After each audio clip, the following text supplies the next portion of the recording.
Hey guys, welcome back to the Father and Son Ball Club podcast. My name is Manny Ramirez. I'm a longtime sport performance coach and baseball coach, and this is my father. Stock Ramirez, baseball lifer, ex-coach, current MLB scout. And today we're going to talk to you about how your focus is killing your kids' future. Stay tuned. All right, guys, today we're going to talk about how to set up your kids for success, how to develop them fast and safe. All right, so we're going to hit you from two angles today. Obviously, from the baseball player perspective, but also from a sport performance perspective. So I'm going to let you go ahead and start with the baseball perspective. Well, one of the ways is making sure they're eating properly, getting their rest, and then put them in a training program where it's regiment, but also productive, and one of structure that is, you can see the improvement as they go. Right. So also from baseball perspective, I think it's important for our audience to know when should they be playing versus maybe when they shouldn't be playing. And that's a very taboo subject, at least where we live, because we're from Florida, where most people play year round. So places like us, Texas, California are places where kids tend to play year round, and it's normal. It's part of the baseball culture. But does that really give you the best chance for your kid to succeed? Yeah. Another thing I think and I believe is allowing them to play other sports. I wouldn't not say any particular sports, not say, oh, you don't play this sport, don't play multiple sports. You know, one sport that I think that is real beneficial for them is basketball because of the lateral movement, the up and down running that they do. Soccer is another one. So it's just depend on which sport they like as a second sport or, you know, and want to do as to oppose one that not letting them do any sport and just letting them play baseball year round and burning them out. Right. So even from a sport performance perspective, you want your athlete to go through various ranges of motion, and different sports allow you to do that. A sport like tennis, it's a lot of lateral movements, a lot of side to side movement. So obviously the kids who play tennis are very good at moving side to side versus maybe baseball where they do move side to side, but not as much as in tennis, or maybe basketball where you do get to jump. So being able to jump as often as they do, they create the ability to develop force in that range of motion, which would be up. So just experiencing different ranges of motion through different sports makes your athlete more athletic. Yeah, we also understand that baseball is a sport that there's a lot of lag time, a lot of downtime. So there's a lot of stationary time where you're not really moving, you're not as engaged as you should be. So understanding that and allowing your sons to play that other sport, it's what gives him that edge as he continues to grow older and play at higher levels. And that's why I recommend that. Right. So do you think kids should specialize? I don't believe they should specialize. I believe the only time they should specialize in doing something is on the off time, the off season. Meaning, okay, so let's say if it's baseball season, you practice, you play, got it. But when it's your rest period, you're building your body back, you're getting yourself in shape. There, you can specialize to the point where you're just practicing and doing baseball stuff. And then when it's basketball season, if you want to play basketball, let them play basketball. Okay, cool.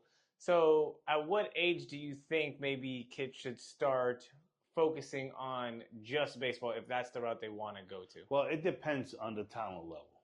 Because I don't want to say something and say at age 14, 15, and they're not even, you know, as good as people think that they should to be able to. Sure. Realistically, I say any sophomore season, you should know and have an understanding if your son has a chance to play at high D1 school or D1 baseball program, which in turn will allow him to see if he can play professional baseball. Sure. And then maybe make the adjustment then, you know. What about for kids who maybe just want to play in college? Yeah, but then that it difference, you know. Again, I still think they shouldn't, you know, I think they should play different sports all year round because of the different aspects of every sport that what brings to them. Like the lateral movement, like you said, in tennis. Basketball's the up and down running, the jumping, Right. you know, the explosiveness. So Right. don't limit yourself. Right. You know, just because you think that you have to. As long as when you're doing baseball, if you're putting in the time, the right time and the quality of reps, Right. that should help you enough to get you to next level. Right. So even from a sport performance perspective, let's say you have a kid that they just only like to play baseball and they don't like to play other sports. If they follow a good sport performance program, then they should be their performance coach should be taking them through these different ranges of motion that they might not get from just playing baseball, which will in turn make them more athletic. So in case your kid maybe doesn't like to play other sports, they have their sport that they really do like, baseball, then they can still get the benefits of playing other sports as long as their performance coach is actually taking them through those ranges of motion whenever they're in the weight room.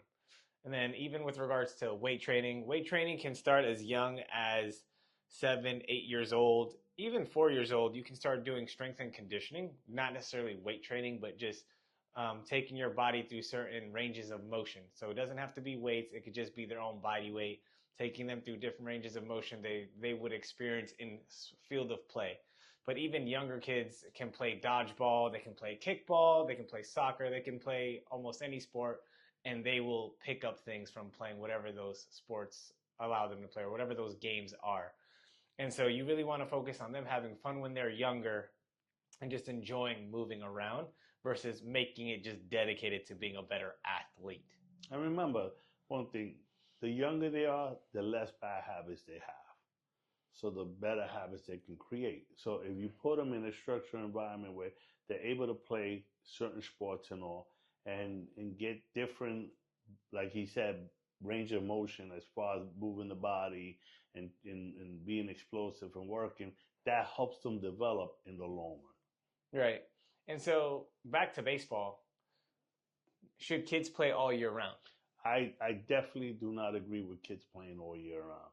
As a baseball lifer, I don't think that you should play all year round. I think your body needs to rest, and when it's time to rest, you need to rest and then let the body develop, fully develop, have a time of growth and just clear mentally, because the game is stressful. Right. The game is about failure. So if you don't understand that, if you don't give yourself that, you burn yourself out. Not only you burn yourself out, you lose the love and the passion for the game. Right. So once you lose your love and passion for the game, that drive that doesn't allow you to get better, now you become frustrated, and then you never get to where you want to achieve. Right. So I think too, it's important to understand that you don't have to play baseball to get better at baseball. So from a sport performance background and understanding how the body works, because that's what my background is, bigger, faster, stronger, more explosive. There are times where you probably shouldn't play, and this, like he said, you can rest, but you could also take that time to develop your body. So playing the game is like software for a computer, while going to the weight room is like hardware for your computer. And so you want to make sure that the software and hardware are consistently advancing. And so let's say in practicality, freshmen and sophomore baseball players should spend their summers getting stronger. And the reason is, if their goal is to play at higher levels, whether that's Division One, Division Two, whatever it is, college, or playing professionally, there are certain standards of measure that they want to meet. So really quick, as a scout, what are some of the things that you guys would look for that kids can develop in the weight room that scouts look for baseball players? Well, mainly strength, to be honest with you. Strength is one of the biggest ingredients to allow you to be more explosive, to be able to create power, right. To be able to get your body to move explosively in different directions and short bursts and stop at a dime, where if you're not in shape there, you fatigue faster. So you're able to be, you become slower. And he said 9th and 10th grade. And I agree.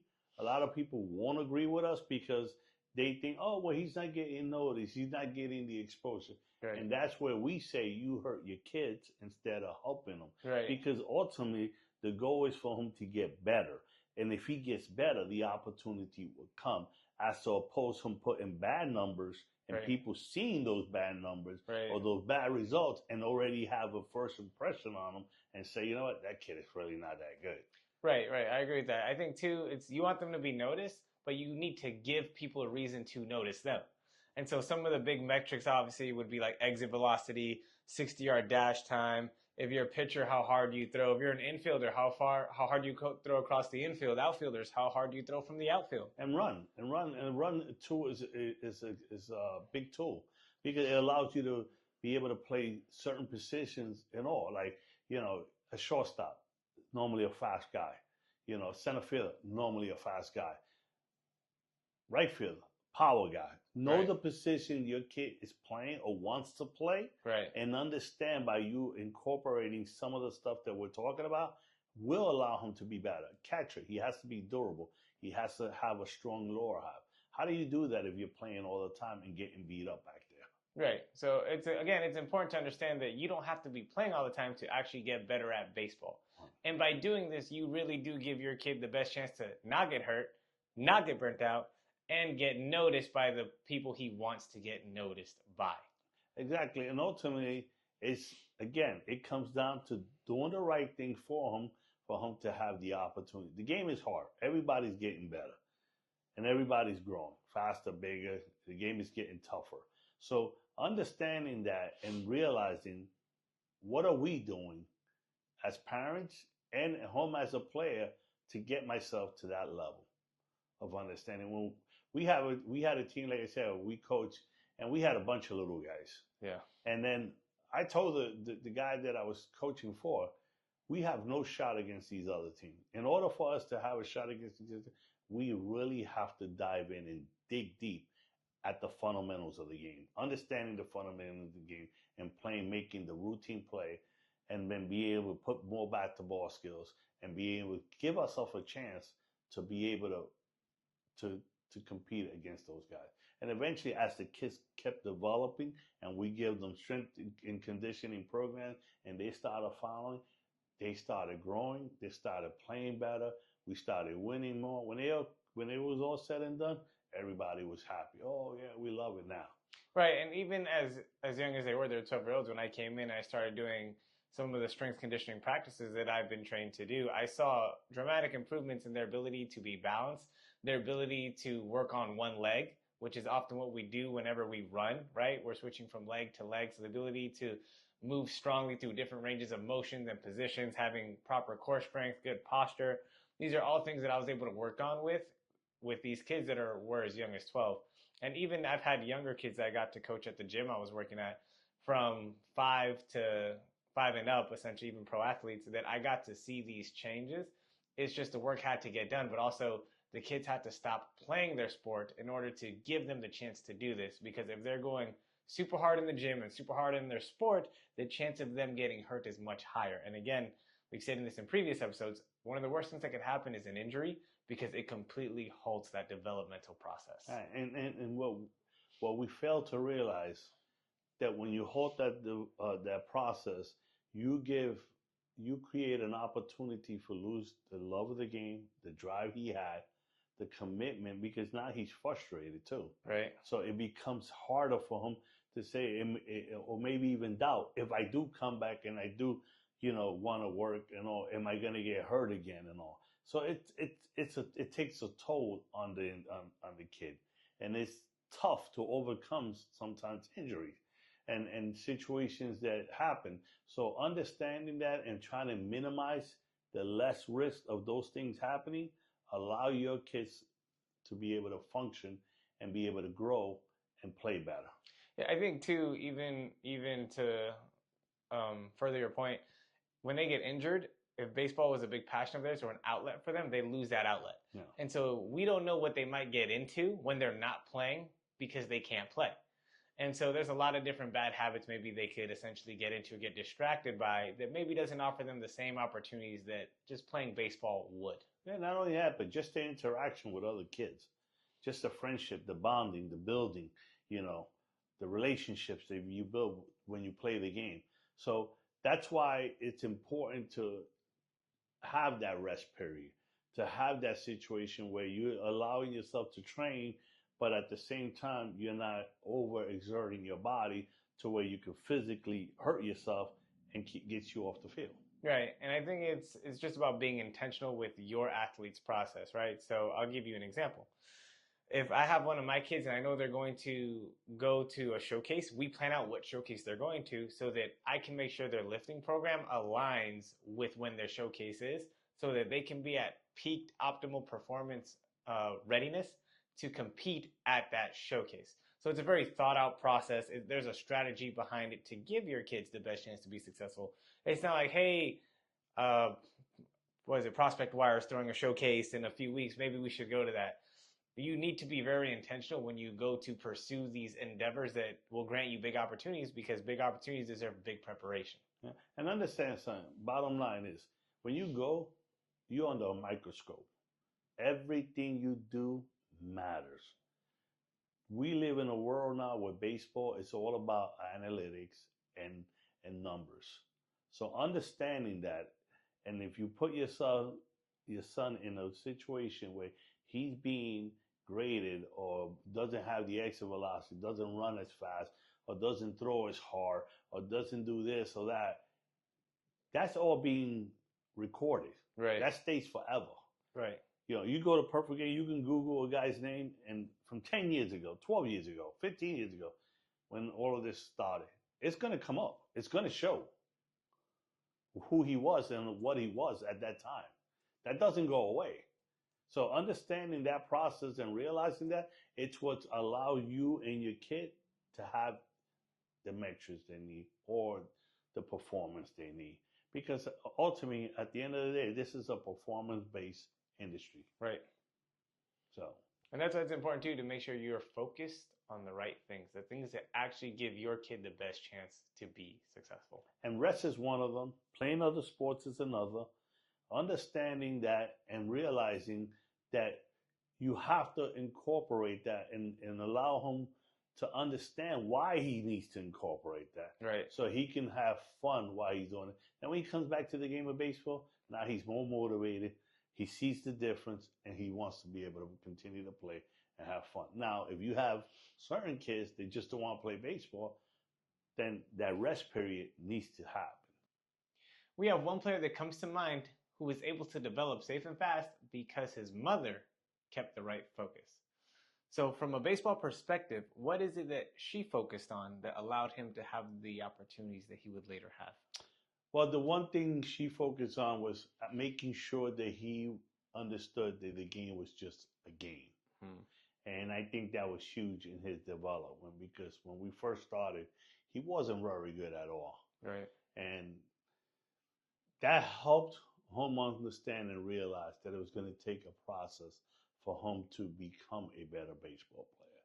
So it made it easy for me to coach him and instruct him, because he was really receptive. Right. He saw the big picture. Yeah, he wasn't focused on the immediate results. Right. Even though he got some and Right. had some way he failed, he never wavered and allowed himself to continue to progress, because, again, he wasn't thinking short term. He knew that it was going long term. Right. Because his goal is obviously to play Major League Baseball. Right, right. And he understands that in order for him to play Major League Baseball, it takes a process.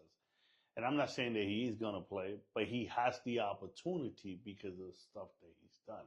Right. The He's stuff his mother focused on, essentially. Right. Yeah, exactly. And it took a while for him to understand it, in the sense that, you know, he wants to have success like all kids do. They want to have Right. success, but his mother kept him grounded Right. enough. So we started out first with the basics, you know, making him understand, because he was a two-way guy. Right. So him being a two-way guy, we had to focus on pitching and hitting, plus the defense side of the ball. So it's hard. Not everybody can do that, obviously. We all know that.